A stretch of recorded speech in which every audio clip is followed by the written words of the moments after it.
Well, good evening and welcome to our Bible study / discussion time tonight that we call Life Talk. Glad that you have joined us. I'll be joining with our other participants here in just a little bit. I do want to just remind you, we want to hear from you. We'll know you're watching.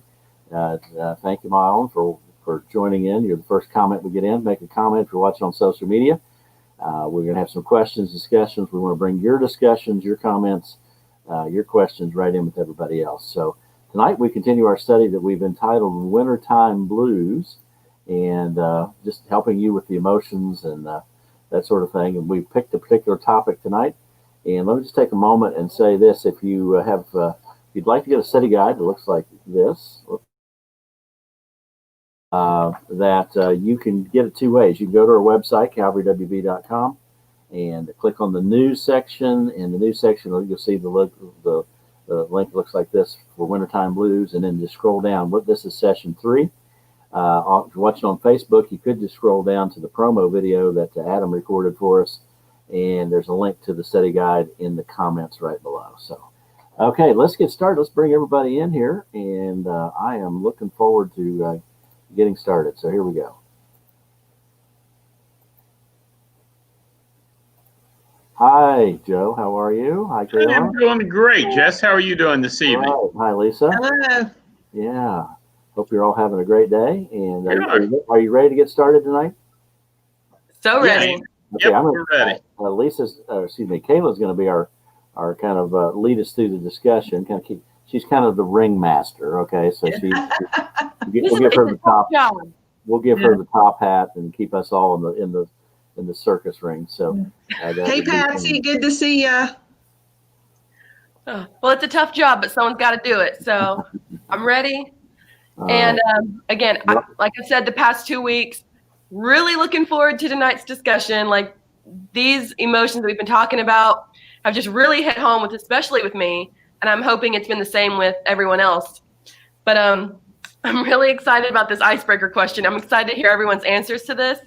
So I want to know, what is everyone's pet peeve? You know, since we're dealing with anger, like, this just seemed like a really good question to kind of talk about. So I'm going to start. And my biggest pet peeve, something that just really makes me angry, is slow drivers or slow walkers. I have bad road rage. I'm going to be honest. Do you have a lead foot? Is that what you're saying? What? You have a lead foot? Do you have a need for speed? I guess. I don't know. I talk fast. I try not to drive too fast. I just can't. Oh, it just irks me getting stuck behind someone going really slow. Or even at the grocery store, if you're walking behind someone going really, really slow. Oh, I'm just sitting there like, oh, we'll bring Angie's in. Kids not cleaning up. Then that means all of us have experienced it. You're a parent. Yep. And so I don't. By the way, Angie, I don't think that's OCD at all. That's just parenthood. Yeah. That is. Okay, whoever's next. I'm sorry, I joined in there. Well, I think mine would be waiting in lines. Like, I get all excited when we go on vacation, but yet if I have to wait in the line, like at Universal or Disney or wherever we are, I guess I'm the most impatient person when it comes to that. So I guess my pet peeve is having to wait for something, I guess, especially waiting in line or something like that. Well, I'm almost embarrassed to tell you mine because We it just sounds so put petty. Lisa at the front of the line there, by the way. There you go. Now I'm better. Go ahead, Joe. Mine sounds so petty, but every once in a while you have to buy something like a computer or television, something that's kind of a big ticket item, you know? And you walk into the store, and I am OCD, and I have my list of questions that I want to ask. And I'm about one question in when I realize that the salesperson knows a whole lot less than I do, and I don't know anything. And, I swear that sounds so petty. I mean, they can't possibly know all the products and all the things and advantages and disadvantages. But man, so I'm embarrassed to bring it up, but that's mine. It's when I ask a question and the person who I'm asking it to knows less than I do, which is very, very little. How about you, Jess? Well, I'm gonna let Lisa go, or Linda go in front of us. Yeah, Okay. Linda agrees with me. There you go. Waiting in line. Waiting I in don't. line. No one. I mean, yeah, waiting in line.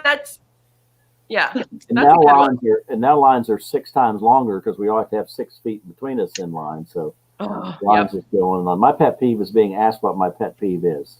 Oh, good job, Kayla. well, now I'm in trouble. Because I don't want you all to know what irritates me. So actually, those of you that work with me already know, but I want to keep some secrets. Okay. Really quickly, I have a friend that really wants to say hi to everyone, just super fast. You can say hi. Okay. Hi, Lexi. Hey, Friend. how are you? Oh. For everyone who doesn't know, this is my little girl, Lexi. She's been sitting here just waiting, like, please, Mom, let me in. All right. Future panelist. It's great to see her, and Lucas is somewhere, right? Yep, Lucas is with, he's with Ryan. Thank you, Ryan. He's our hero for tonight. I hear Patsy's got a good one. Being rushed through a checkout line like at the grocery. Yeah, it's like, just give us a minute. Yeah, don't go to Aldi. They rush you. They go so fast. I mean, they just toss it in the cart. I'm like, you're going to have to slow down. I'm not ready. All right, well, let's get right into it. Again, we're talking about anger tonight. And the past few weeks, we've been kind of just dealing with wintertime blues, things that, especially this time of year, can just make us either stressed, anxious, sad. That was our first week. And then tonight is all about anger. And I'm going to be honest, this is a big one for me. So I hope that other people can relate to this. I'm not the only one who can get pretty angry. But the first question is, when you experience anger, what are your go-to coping mechanisms for dealing with it? So what do? You know you're about to like blow a fuse, you're going to lose it. How do you kind of deal with it? What do you guys think? Well, I used to participate at a Bible study at one of my previous employers, and the lady said something that's really, really stuck with me. We were doing this study, and we were walking through this very similar kind of discussion. And she said that she was working on trying to respond rather than react. And I thought that was pretty good advice. I think there's three ways that can be utilized. I one time read about this pastor that if he got frustrated at someone, and particularly if it was getting, if it appeared that it might get heated, he waited 24 hours before he talked about it. He said if he waited 24 hours, that gave him time to just get things in perspective, really get a handle on what the issue is rather than what he thought it was. I have used that a lot, and I have found out that, especially for me, that's very effective because I need time to cool off before I talk to someone. Mm-hmm. Mm-hmm. Yeah, here lately, for me, the best thing to do is just to turn off the television or to get off social media. Because you can only, if that's your trigger, if that's your stressor, just stay away from it. I think I even told someone today, we were on the phone and they were talking about how they had been reading stuff. I was like, get off Facebook. Like, that's the best thing you can do is just get off Facebook, get off for a little while. So for me, that's a good coping mechanism. Just turn off if you can. I mean, I know there's other stressors that you can't turn off necessarily. It's hard to turn your kids off. I get that. Not that we haven't tried, but things you can control. Sure. Well, see, what's funny is you mentioned getting off of Facebook. One of my things is, again, depending on what's making me angry. Sometimes if I'm frustrated with the kids or something here is making me really angry, I'll go off by myself. I'll get on my phone. I'll just scroll through Facebook or Instagram. I'm like looking for something happy, something to get my mind off of whatever is bothering me. All right. Kind of going along the same thing I was talking about earlier. If it's a really important thing, this thing that I'm angry about, if it's something that I do need to settle, I really am trying to incorporate this habit where I pray about it before I talk to Absolutely. it. I find that if I can sit down and just pray about it, it gives me that perspective that I need. I pray I pray primarily for me so that I don't lose my temper. But I'm also praying for the other individual that I'm going to be talking to, with the understanding that, Lord, help them to hear what I mean, not what I say, and help them to really, help them to understand what I'm trying to convey. And that probably is the one thing that helps more than anything, if I just think to pray about it before I talk about it. Absolutely. Mhm. And have you guys also ever vented to someone, you're angry, so you just get on the phone, you call a family member, your best friend, someone, you just gotta vent about it, and then you usually feel better. You gotta get it off your chest really quick. Yeah. I was noticing the comments. Angie says count. Mhm. Yeah. Did you bring that one up already, Lisa? I did. And then Shannon says something similar. Take breaths, try to calm down. It's kind of where Yeah. Joe was at as well. Sometimes we need to insert time. Yeah. Yeah. And that is time to. I love you. So, if you're Mhm. feeling those emotions, Lord, I know what this is. Help me. And also just time to stop and think. Mhm. One of the things I've tried to insert in my thinking, and I'm not certainly I'm far from perfect at it, is just remember that for the most part, anger is a very non-productive status to be in. Mhm. It doesn't do any good for me, my blood pressure, my whatever, my reputation, whatever. And then it usually doesn't help to fix the real issue. Mm. You can fix an issue with some calmness, conversation, forgiveness, whatever, but anger, usually doesn't. And, so Proverbs 15:1, I know we talked about this in one of our other earlier sometime back. I think it was maybe dealing with temptation when we did that study, but it says a soft answer turns away wrath. Mhm. An angry answer just creates more anger, So, but that to stop and think and say this, if I get angry, I haven't fixed the issue, I've just made it worse. It's Mhm. totally non-productive, generally non-productive emotional status to be in. And a little phrase we heard, or I heard, I don't know, it was about a couple years ago. Lots of times our anger isn't even something that really necessarily is dealing with me, but it's stuff that maybe other people are bothered by or about. And a little phrase was, it's not my monkeys, it's not my circus. Once you adopt that, it really kind of takes you out of, this isn't even mine. I don't need to go and borrow from somebody else. So actually, that's just been something that we've said around here a lot. Just, it's not my monkeys, not my circus. I don't have to have an emotion about this. Just get out. Yeah. Yeah, I hear her say that a lot. Patsy, can you bring Patsy up there for a moment? Sure. Yeah. Sorry about that. Walk in the woods. Well, that sounds very comforting. Says, however, I can want to do that. Just enjoy a quiet time to meditate. So it's that. Just get the noise out. Just time. We naturally, there's a physical reality of our anger. It does something to us physically, and someone probably could identify all those things. But sometimes just time to let that, dissipate. Very good. Thank you, Patsy.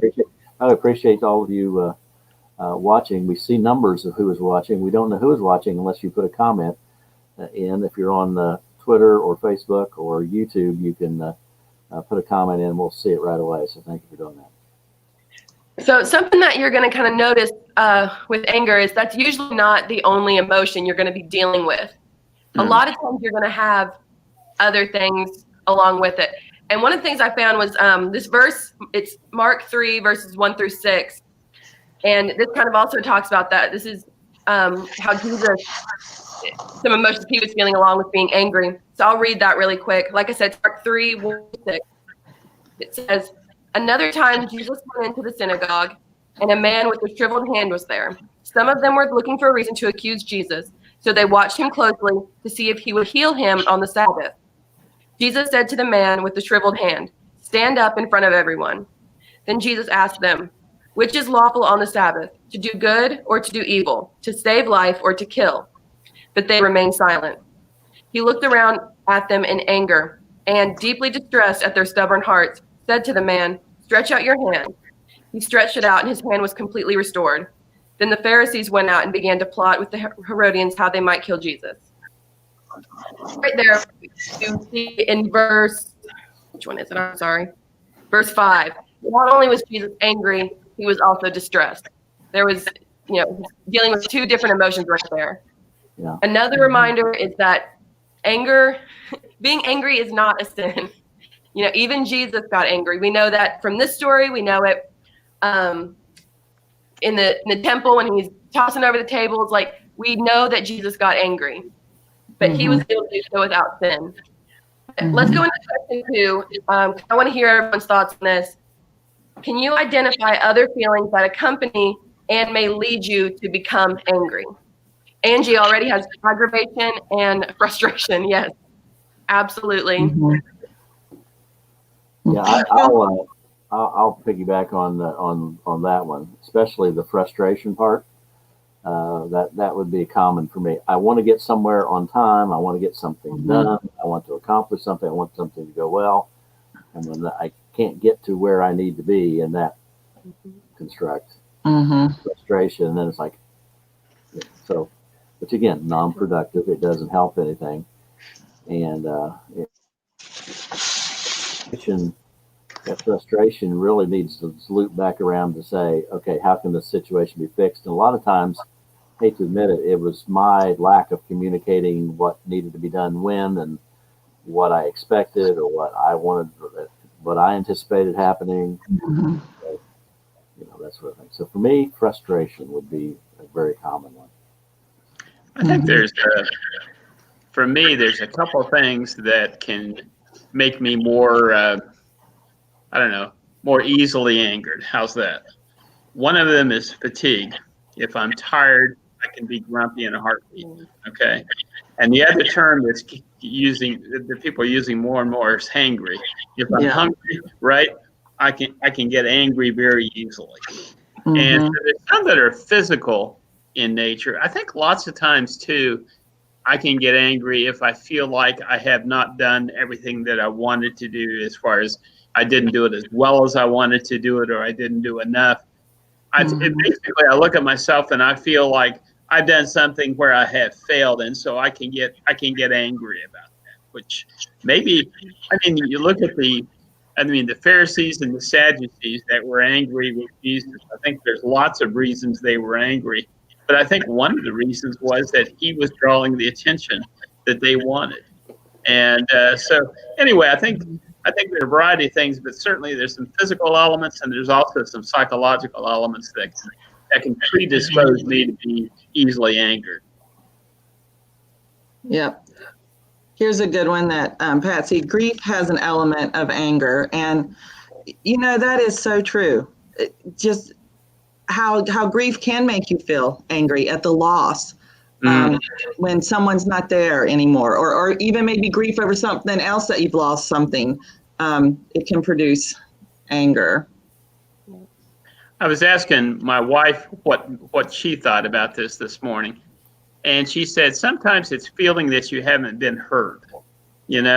When you're in a discussion and you feel like the person that you're speaking to really hasn't heard you, that maybe that can make it easy for you to become angry. And I think that's an important part of it also. Yep. Two big ones for me: anxiety or stress that causes me to get angry very quick. Poor Ryan, he's the one who will get the brunt of my anger, and he'll think that it's something that he's done that I'm angry at. Whenever it's not it at all. Something is, in my head, I'm having a moment of anxiety, and I'm just mad, and I'm angry, and I'm lashing out. And the second one is I get angry if I get embarrassed. Like, if I at all get embarrassed about something, I jump right to anger, and I'm dishing it back out, like, to whoever is causing me this. Something I've got to work on. That's a good point. I think this might be slightly off subject, but oftentimes anger is used as a control mechanism. You are hurting me, or as you said, embarrassing me, or the situation is not to my liking. So my anger is designed to, you're saying something that makes me feel bad, so I lash out in anger.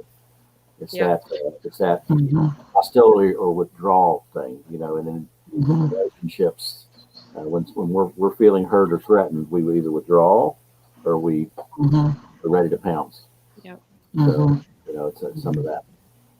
And, not all anger leads to the wrong result. There's sanctified anger and then there's sinful anger. And obviously tonight we're talking more about the sinful anger, those that makes us do things that would lead to sin or cause harm or something. But I think later as we talk more even about Jesus and the things that he got angry about, his would be more sanctified than obviously sinful. Yeah, and even in the passage we just read here, Mark 3, and if you think about the times when Jesus displayed anger, it was focused on those who were abusing people like this guy. They didn't care about this guy getting healed. They didn't care about his welfare. They just wanted to get Jesus. We want to trap him. Is he going to heal somebody on the Sabbath? Oh my, he's breaking the Sabbath, one of the 10 Commandments. And so that, so there's using people, abusing people, but also people who were self-righteous, people who were pretending to be the experts and the authorities and judging other people. And that's what really set him off. What's neat in this passage, you see Jesus getting angry, and what does he do? He heals the man's hand. And then you see the Pharisees get angry, and they start plotting how they're going to kill Jesus. So there's a huge difference there, obviously. Yeah, two completely different streams going on in this passage, which is why I thought it was such a neat one to kind of discuss tonight. But for sake of time, we'll move on. Go to question 3,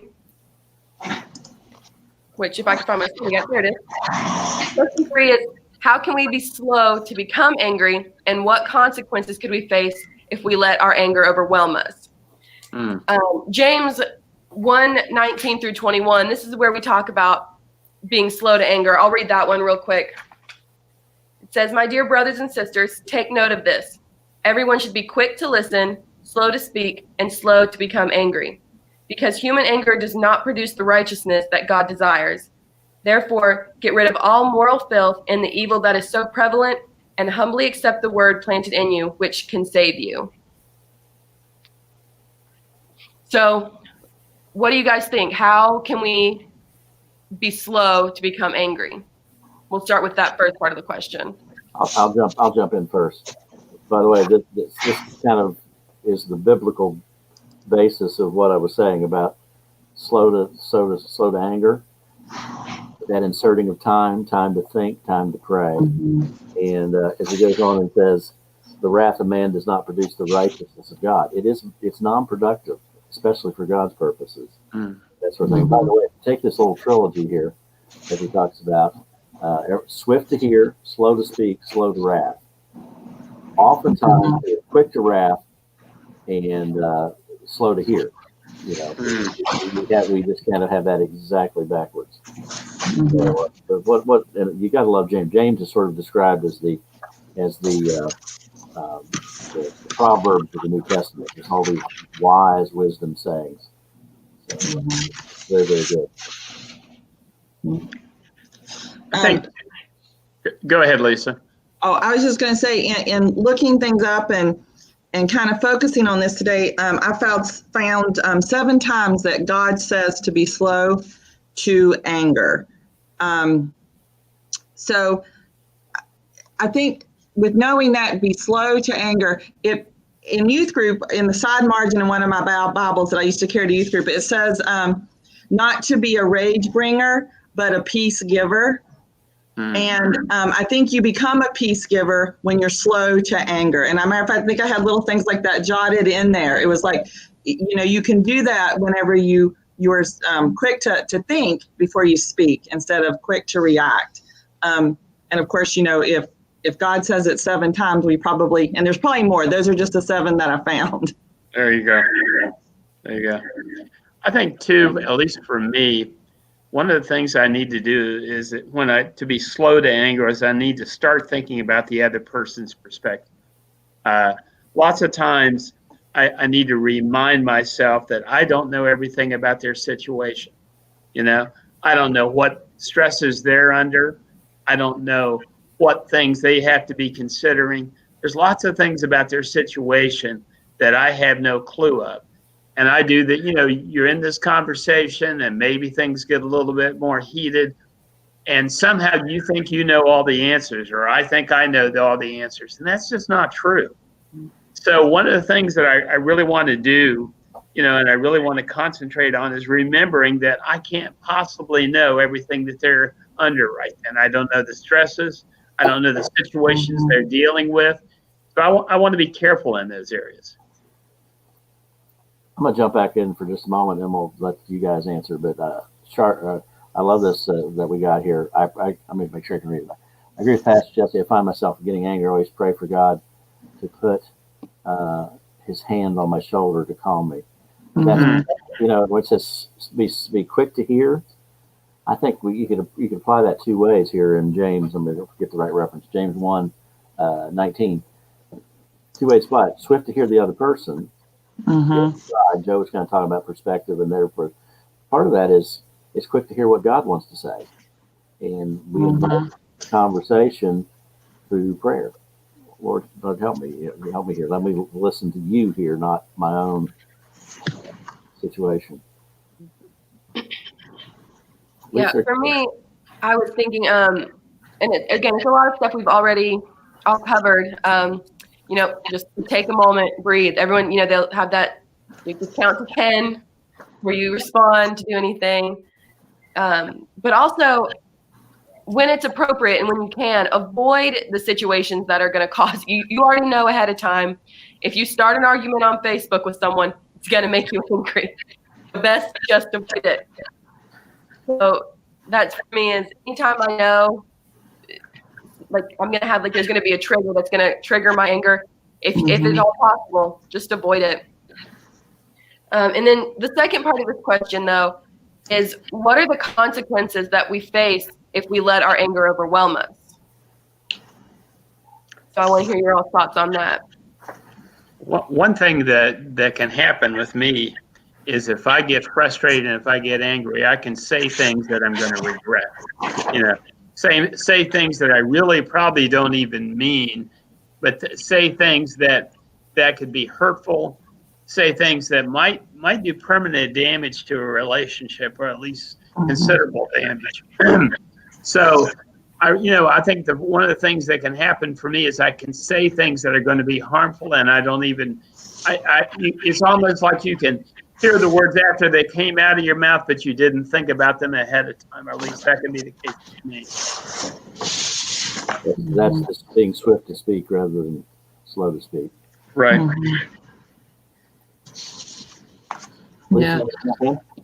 Yeah, what I was going to say is also it must have just been one of those really great youth group nights when this is what we were covering was anger, and I got to go back through all this. But like there's two types of people when they get angry. They're the spewers, those who just spew out everything right away. They explode. They're just quick to vent it right then. And then there's the stewers, those who keep it internal. They're exploding just like the spewers, except theirs is happening inside their head. And both are dangerous. Dangerous, the first one is collateral damage all over the board when you just let your anger out on everyone. And then for the stewers, damage within yourself. And it eventually does come out. So those are some of the consequences for those types of things. I love that. Spewers and stewers. And stewers. Stick. There's a comment here from Angie that says losing friends and family. And I like that one a lot because that's even one that I had wrote down was loss of relationships. Because if you can't be slow, or if you're not slow to be angry, or you're one of the spewers and you're just you get it out, in the heat of the moment, you're going to say things that, like Joe saying, you're going to later regret, and that could cause you to lose friends and even family. Isn't it a shame when we lose members of family? There's a family I know of where I grew up, and the mother said to the daughter about her grandson, they were having a disagreement whether he should be held back in school for a year. And that argument or that disagreement or different idea, it just expanded to the point that the mother of the grandmother walked away and she did not see her again until her funeral. Mm. You know, and I remember running into the grandmother in a grocery store parking lot, and she said, "How is she doing? How's my grandson?" And I just thought, what a terrible thing to lose a lifelong relationship of an important family relationship over a different opinion on education. And I just felt so sorry for both of them. I encouraged her to talk to her daughter, and I don't think that ever happened. To be honest with her, to be honest with you, I never even knew. I wasn't sure that the daughter would even come to her funeral. But she never spoke to her the rest of her life. And that can just be, this kind of things actually happen. You know, you hear about relationships and family that get destroyed over words. You think about words, I want to go back to our verse here of James 1:20, for the wrath of man does not produce the righteousness of God. And I heard this story, it's an old legend, but in this village, this old town, this village, I guess it was, someone had been spreading some things that were harmful and hurtful. So he was called before like the village elder, whoever it was. And he said, you have to do two things. On day one, I want you to get up in the morning and put a feather on the doorstep of every home. So he gets up and he does that. He comes back the next day. He says, what do I need to do? He says, you need to go and collect the feather that you put on the doorstep of every home.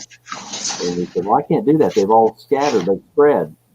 And he said, that's exactly the case of your words.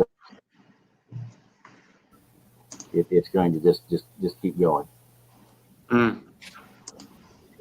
Yeah, I want to, if you don't mind, I'll read this one from Mindy. It says, we have to monitor our response to anger. It is okay to get angry, but the Bible cautions us to not sin. And that's one of our verses as well that we study guide is Ephesians 4:26-27, which is, in your anger, do not sin. Do not let the sun go down while you are still angry, and do not give the devil a foothold. I love that last line. Don't give the devil a foothold. You know, don't allow him any chance to come in and cause you to lash out in anger. Now, you go on in these verses, okay? We're going through the book of Ephesians on Sunday mornings, both online and in person. And this is part of the passage for this Sunday. So I want to take good notes, you all, whatever comments you give, I want to take good notes. And all of you watching tonight, act like you're hearing it for the first time Sunday, okay? So I just want to get that up.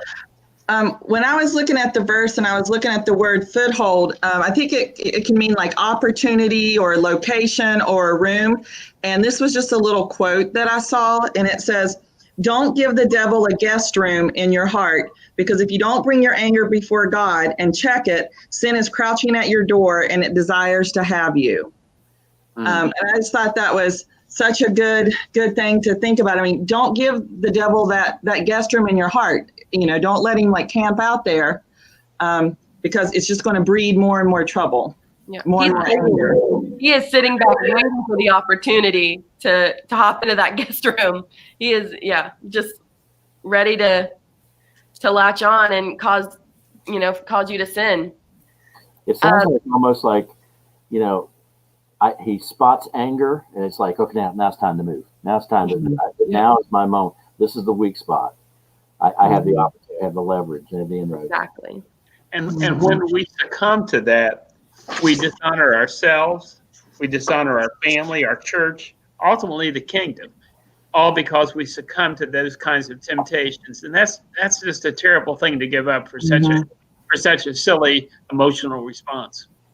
And back in Genesis, when we talk about even like the first murder, when the Lord says to Cain, why are you angry? Why is your face downcast? If you do what's right, will you not be accepted? But if you do not do what is right, sin is crouching at your door and it desires to have you, but you must rule over it. So, I mean, even back then, even with Cain and Abel, anger, where it got into his heart, it was able to keep breeding. And we all know how that turned out. Really quickly, I want to share another comment that Mindy posted. I'm going to read. It says, something happened in the past few days and I got very angry. Someone broke into our burnt home and someone broke into my husband's workshop, which didn't burn. They stole stuff that was left. told Pastor Adam I didn't want to give Satan a hold on me. I needed to armor up and put on the armor of God. So I made muffins, and I sure did beat the batter well, and I felt better. I love that. This even goes back to question 1 that we talked about, like coping mechanisms. And it looks like baking is Mindy's way to kind of deal with anger. I love that. Just got to beat the batter really good. It'll make you feel better. Yeah, ever since my brother Jace opened up his boxing gym, that's a good way. That's a good way to really get out some anger. That's another one of my go-tos if I need to really just work out some aggression and some anger. That's a good way to do it. He actually says it's marriage counseling there, that husbands and wives come, and they say it's very good for them. Yep. I thank you, Mindy, for that comment and sharing what's going on in your life. And someone breaking into your property after you've already went through this horrific fire and stealing your stuff, it's like, that's, the anger part. You have right to be angry. This is unrighteous, awful, evil behavior. But at the same time, be angry and sin not. You've done the right thing of letting it overwhelm you and try to find it's put on the armor of God. Thank you. That's a good preview for the 6th chapter of Ephesians coming up in our Ephesians study as well, because we need to appropriate these things that God has provided for us. So thank you for sharing that. And that made me think of a verse in Psalm that it kind of popped up in my head as I was reading this. And Psalm 37:7 says, "Be still before the Lord and wait patiently for him. Do not fret when people succeed in their ways, when they carry out their wicked schemes." So that's another thing that can make people angry. It's hard to watch people succeed or steal something that wasn't theirs, and get away with it. Basically, it makes me angry. It's not fair. It makes you want to lash out. But God even tells us not to fret about it. Just go to your coping mechanism. Just bake away, beat the batter. But let's move on to question 4, which I want to preface this by saying there is no wrong answer. But the question is, in your opinion, what 2 fruits of the Spirit combat anger the best? And so they're all listed. The fruit of the Spirit is all listed there at the end. And again, there is no wrong answer. What I kind of liked about this question was it's going to give us all a chance to talk about the different ways that the fruit of the Spirit can help us when we have anger, when it starts to overwhelm us. How can which ones do we think in our experience combat anger the best? So I'll throw it over to you guys. Well, let me say that one of mine, I guess the 2 that kind of resonated with me were faithfulness and self-control. Faithfulness is I wanted to remember my responsibility and my position as a believer, that I have responsibilities that to live up to that reputation. I mean, not that I can ever do it fully, but I have responsibility to God to control myself, which is the second, self-control. Some of the best ways that I think, best indicators of our love for Christ and maybe to some degree our spiritual maturity is how we treat others. And if I'm treating others well, that's probably a good indicator that my relationship with God is doing well at that time. But sometimes I lose that. I get away from that, and I don't treat others as well as I should. And that's when my self-control is wanting. But for me, the 2 that resonated were faithfulness and self-control. Mm-hmm. I'll just be very quick because we are getting a little low on time, but I'll just say patience and self-control. Okay. Frustration and patience, and then, Lord, you got to control me. I'm not real well equipped to control myself without the work of the Spirit. Mm-hmm. I'll just ditto those back. That way, keep moving on our time. But yes, this would be mine as well. Yeah, self-control I think is going to be the general answer for everyone. I feel like that definitely is something I'm sure we can all work on. Mine, I flip-flop between gentleness and self-control or patience and self-control. Again, gentle answer turns away wrath. Like sometimes it's better to just practice gentleness and work on some self-control there to get through your anger. But we'll keep moving on. And the bottom line for tonight is instead of letting our anger cause us to sin, we can work through it by implementing the fruits of the Spirit, just as Jesus did. We know all throughout, anytime we see Jesus get angry, whether they're not bringing up the fruits of the Spirit necessarily, they're not calling it out by name, but he's implementing those, and that's what causes him to not sin. That's the same thing that we've got to practice as well. Mm-hmm. Well said. Yeah, I like what Mindy says, kindness and love for her. I like this part. I can't hate you and be angry if I love you and treat you kind. Because yes, they both can't live in the same place. So what a good point to make. Yeah, thank you, Mindy. Also move on to our next step here. And it's a little long, but it's basically just kind of if you have the study guide and you can see it, you'll kind of understand these. It's just questions to kind of work through to understand why we aren't giving our anger over to God. And so it's figure out what is your greatest obstacle in deciding to let go of your anger and give it over to God. You know, it could be fear. Are you afraid that God won't handle the situation the way you like? Is it pride? You think that you're able to deal with certain situations on your own? It could be impatience. You worry that God won't resolve whatever's causing you anger as soon as you would like.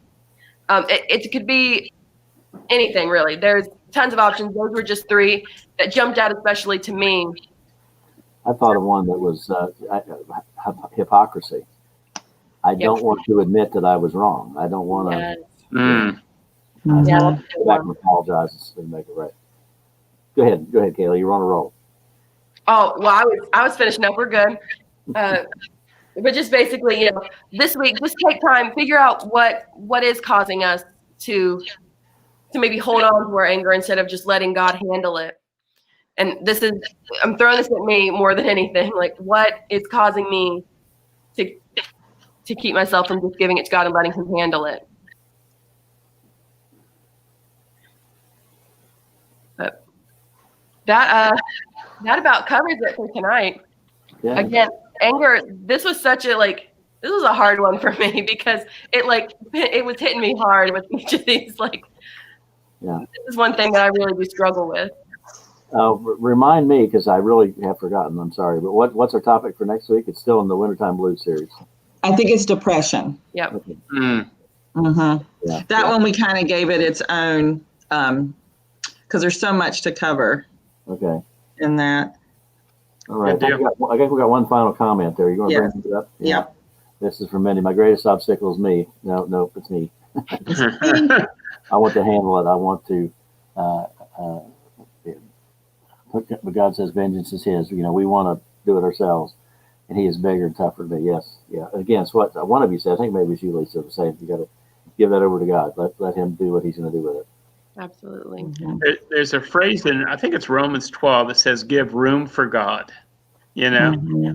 If there's something that you're frustrated at, if there's someone you're frustrated at, it's not our responsibility. We're not the parent. We don't have to take care of it. Give room for God. And that's something that, gosh, boy, do I need to put that in my head. Mm-hmm. Mm-hmm. All right. Well, thank you, Kayla, for leading us, keeping us on track. You were a good ringmaster tonight. Thank you, Lisa, for joining us, and Joe for joining us. Adam will be back next week. He had some other responsibilities. That's the reason he planned on being away from us tonight. So, Lord willing, he'll be back. So, we'll see you next time. This will be 6:30. It streams live anyway. 6:30 on Wednesdays. Right. And watching after the fact, that's fine. I hope you still get a lot of benefit out of it. By the way, all of these are being archived on our website. So if you go to the Wintertime Blues page, you will find that in that setting that all the previous videos are there, study guides there, so it becomes kind of a complete set. So you can be aware of that. So we're going to sign off for this evening, and hope you have a great evening. We'll look forward to seeing you on Sunday, both either in person or online, to continue our study in. Of course, as you probably already know, by the time we get into the 4th chapter, it's getting very, very, very practical. Kind of like what you were talking about, Kayla, kind of like, oh, this is real life stuff. Yep. Really good. So, thank you, Mandy. Appreciate that. Appreciate you joining us and all of everyone joining us. So, we're going to sign off. We'll see you again next time. Good night, Bye, everyone. everybody.